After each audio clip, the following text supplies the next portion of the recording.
Andersen. All right, boys. We got a vlog to catch up on. Welcome back, channel Anders and you guys. It is the day after Christmas, and I got all sorts of stuff to do, so might as well just get into it.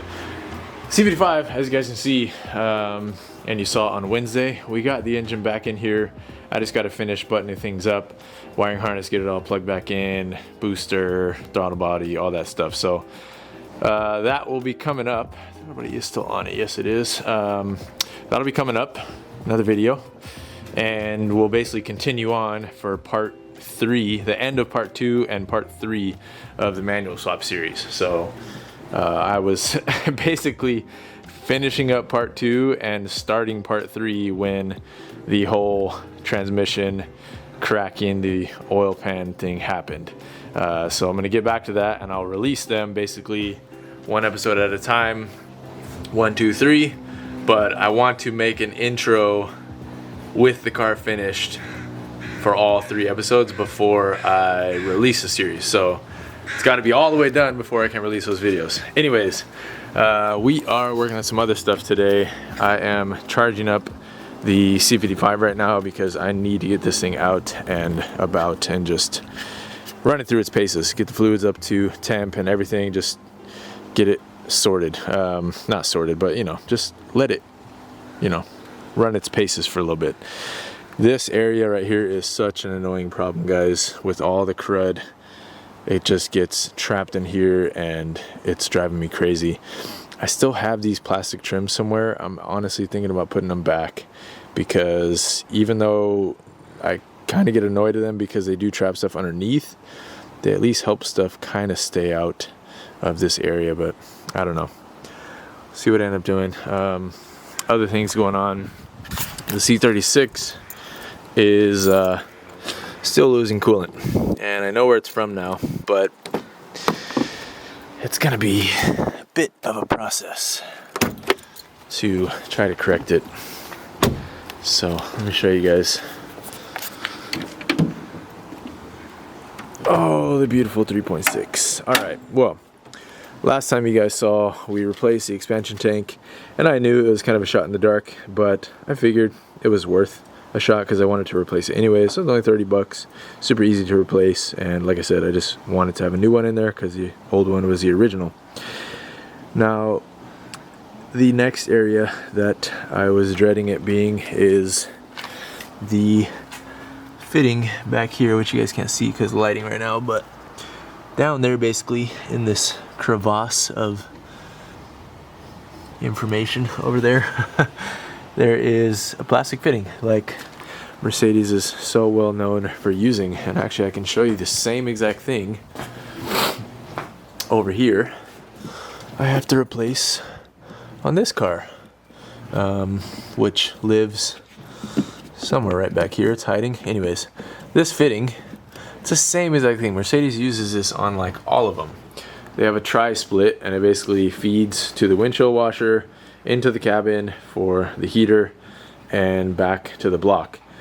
And they always make them in a plastic, and literally I thought they would have known better back then when they were still building the highest quality stuff in the 90s with the 202, 124, etc., 201, but I guess they've been doing it for a long time. So C36 suffers from the same affliction, so I'm gonna need to go in and do my magic brass fitting from Home Depot trick like I've done to every other car. C55, CLK55, M155 is something similar, I believe.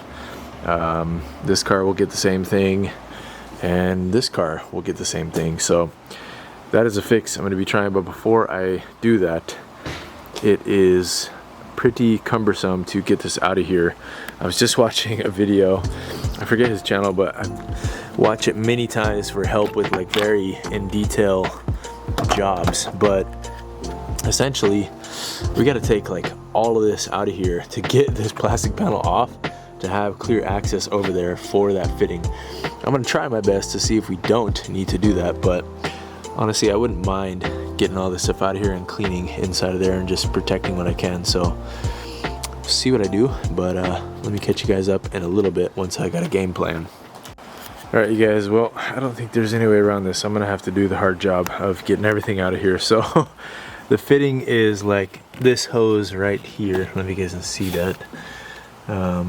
Bigger hose right there that connects right to there. But to get to that, it's not so easy. Like the 203 is just one big piece, you just take it off. This you got to take off first. These little cover pieces held in by these 3 prongs like this. Basically just press them down and they release. Then you got to get this thing off, which is these 4 screws and a retaining nut on the sides. But part of this plastic is underneath, I think, at least it was on the C280 that I was watching for, is underneath this whole tray for the ECUs and computers. So you got to unbolt this, which is just 2-3 nuts over there, which is fine, and then have to undo our connectors here just to give it some room to slide out. Maybe I do, maybe I don't know. I think I do, most likely. And then this thing will come out, and that's when we can get access back there, hopefully. See what happens. I might have to undo the battery real quick just to make sure if I'm messing with all this stuff. Alright guys, one of the big pieces is out. It was a little bit of a pain, not too bad. So pretty much all of these you can reach no problem. I accidentally broke one of them. I didn't really pull it, it just flew off, so sorry. But anyways, the rest of these you can access. The only 2 that is a little bit tricky to access are these 2, but these grooves right here tell you where they are, and you try, it doesn't really work, but try to push on them this way. What ended up working was just leveraging them, and then basically leverage them with one screwdriver. These are the 2 I use, and I have one that kind of bends, so it makes it easy. So I kind of use this one to pry it, and then use this one to snake it in and push from the bottom. But anyways, all of those clips are off, and now we expose our nightmare of messiness, which will be awesome to clean up while we're in here. And we're still not there yet. We still can't access this thing. This motor has to come out, and then this bottom plastic piece has to come out, and that's why this whole control module section has to come out, because this plastic piece, actually, maybe it doesn't. Oh, maybe it's different on the C280s. I thought this needed to come out to get past this, but okay, cool. Maybe it doesn't. So I'm gonna unbolt our motor over here, and then we'll be able to get out our lower plastic tray, I think. Don't know. In the video I watched, he had to also undo a bunch of bolts on the flywheel, or not the flywheel, what am I talking about, the firewall. But I don't know if we'll have to or not. I obviously am not going to be using that plastic fitting again. I'll be replacing with the brass, so probably won't have to use this exact thing. I'll probably use the housing around it and just kind of drill out around it, but we'll see. But yeah, I guess I'll just keep going, and I'll update you guys as I go. Before I do anything, I'm going to vacuum some more, try to get some of this crud out of here. Alright guys, made some more progress. Wiper motor is off. There is 1, 2, 3, 1 bolt, 2 nuts to look out for, and then also little plastic clasp that keeps the bottom little rubber seal intact. So there's not that much to this. Well, it's not that hard, it's just there's a lot of pieces, so just got to keep an eye out for what you need to take off here. So now that we have this, I don't really know what is going to be next. Yeah, there's a bunch of bolts holding this piece in place. I still don't know if, well, I know these clips, okay, so the clips are holding this side on, and then there's a bolt right here holding this center piece on, and then let's see if there's anything over there. I think there's one more bolt. Oh, maybe not. That does feel anchored though. Where does that? Still feels like it's clasped on. I guess it's just these, maybe? I don't know. There's a little something, little like dowel. Doesn't even look like it's holding on there much. Alright guys, well, I will be back, see what I have to take off exactly to get this out of here. But after that, we should be home free to access what we need. Alright guys, well, I have everything free, but I don't think there's any way around this without taking out this box, because there's a big enough lip down here where it's just not gonna sneak past this without the extra give room right here to bring it forward. So I'm gonna go ahead and unhook these and get this tray out of here with all the modules. Alright guys, ECU box is out of here, and man, it is a mess down here. Probably 30 years worth of crud and being parked outside in the last month and plus hasn't helped. So I'm gonna try to get this as clean as I can while I got everything apart. Alright guys, and when I'm outside working on the cars, it's kind of a given that delivery man shows up with something good.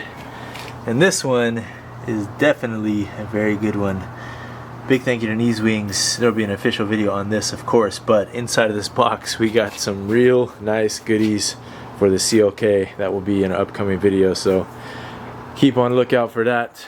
Alright guys, I figured out a couple things from watching back those videos. I gotta shout out that guy. I gotta look at his channel name. I've watched it many times in the past, but anyways, these are two like double-sided thread pieces, these little, I don't know what you call these, rubber mounting rods, I don't know. Those same thing are on like the M119 air boxes. So we got that out. I think I'm gonna try to do the official. I'm not gonna try to life hack away, but we need to let the firewall hang forward because this cannot come out because it's making contact. As much as I want to force it out of the way, I don't think it's gonna go. So we need to undo basically 4 bolts and the little clips, and that should free this section up just to at least like wobble forward and give us a little clearance. So let me try it out, see what happens. Alright guys, holy crap, that was a hassle. Anyways, it is out now. I had to loosen up the firewall. It's glued in here, so you gotta kind of wiggle it back and forth to get it to go anywhere. Got a lot of access now, all kinds of room for activities.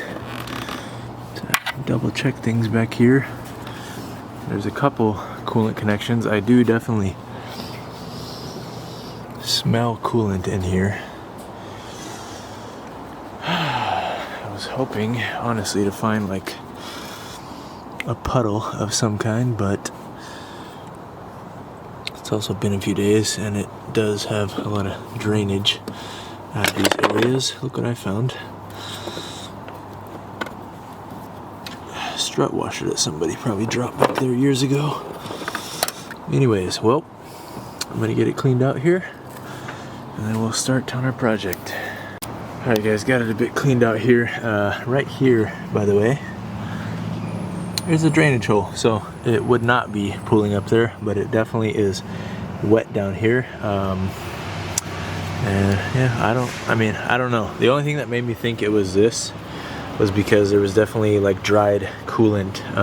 I could see, oh, you know what? Okay, no, it's definitely leaking. It's wet. Okay, I feel a lot better now. All right, well, that is for sure the culprit. I need to undo this hose and this and see what I'll be doing here. Most likely just a barb fitting between those two areas and grommeting around here so it's not gonna cause any issues rubbing, and if I need to I can change these lines as well. So let's go ahead and do that now, and I might as well go take a collection look over here at what I have for bigger barb fittings. I don't think I have anything. Oh, I have this, but I want to use a metal one. So probably a Home Depot run-in store tonight. Just don't think I have any of those left over. I will double check. Anyways. Oh, every time I pass by this makes me so happy. Alright. Okay, well, let me get to it. Let me get that hose off and show you what I got. Oh guys, it always feels so good to find something like this when you don't know exactly what the problem is, but you find a smoking gun. I'm happy now. Alright, well, this will be an easy one. It's basically just straight across here, and honestly, I might even try to like maybe cut this off and then drill it out and try to put like a little grommet inside of there. Otherwise, I'll just use my little gator grip grommet stuff around the edge of the firewall. Sharp edge right there, but yeah, this is definitely what was going on. I'm sure if I look under the car on that section, like actually get under the car, it'd probably be wet. I just didn't see anything like in the front by the engine, so I just wasn't looking here first, but yeah, that's definitely the culprit. Alright guys, found some hose laying around that works. It's Gates 3270 heater hose, so perfect. It's 5/8, a little bit snug, but I'll be able to make it work. The barb side is probably going to be a little tricky with the size I need for that, but I'll force fit it as I've done many times with these type of things.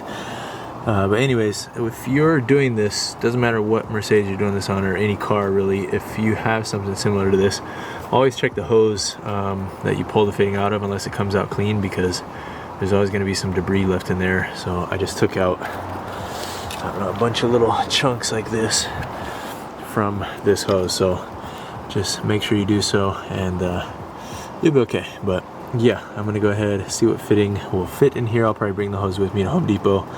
Go grab a brass fitting and check back with you guys later.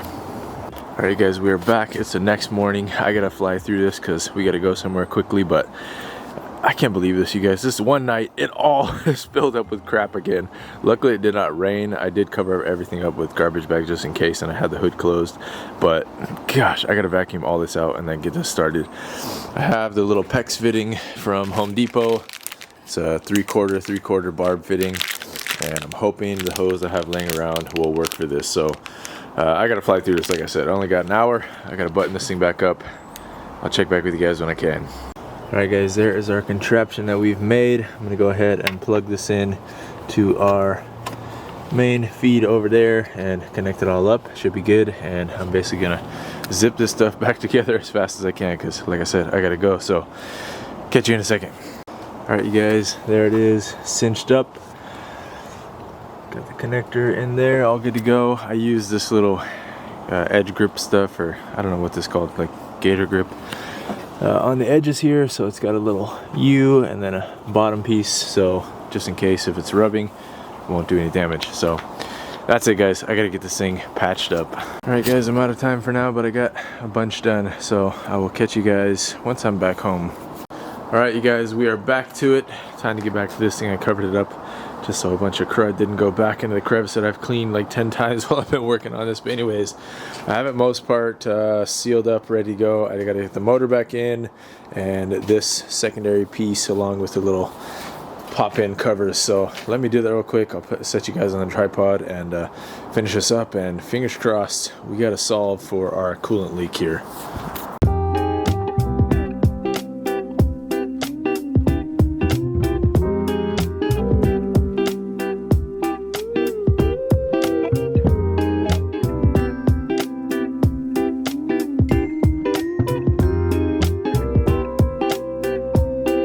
Alright you guys, well holy smokes man, that was way more work than anticipated. All these little plastic pieces are kind of a nightmare to be honest, and they're old, so you gotta be gentle with them. Luckily it wasn't too much casualty to any of the clips or anything like that. I think I only broke one clip. I am missing the nuts for the side over here, so I'll try to find a pair of nuts that will fit over there. But yeah, everything is back in place. For this middle piece, there's like a floating piece underneath here. I just had to really like click down onto it. It was sitting kind of funky, but pressing down onto it, now I got it to sit pretty flush. And besides that, all of our ECUs are all plugged back in. I'll go turn the battery on, fill up our coolant, and fingers crossed here. Okay guys, ECU's plugged back in, computer's plugged back in. Let's go ahead and try this thing out. This is my first time ever having all the battery and everything unplugged in this car. It should be fine. Go ahead and fire it up.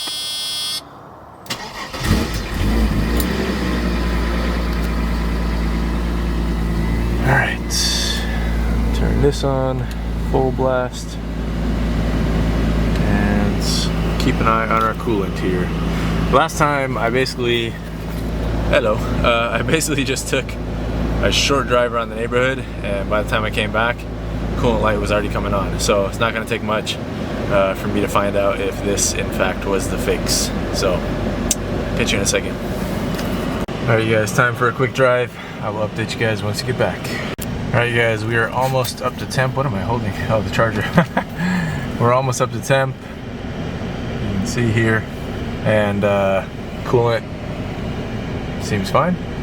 We'll see once we get home. I'm doing the same exact route for scientific purposes so I can make sure, but yeah, car runs fine. I don't smell the coolant smell that I was smelling before. Heat works great, everything feels great, so no gold stars yet, but hopefully once we get home, gold star award. For good measure.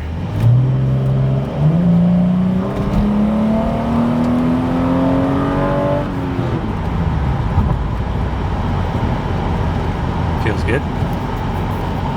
Alright, we've officially passed the mark that the coolant light would have come back on, so that is good news. Let's go home and check our reservoir. Alright, see what we got, guys. Still running.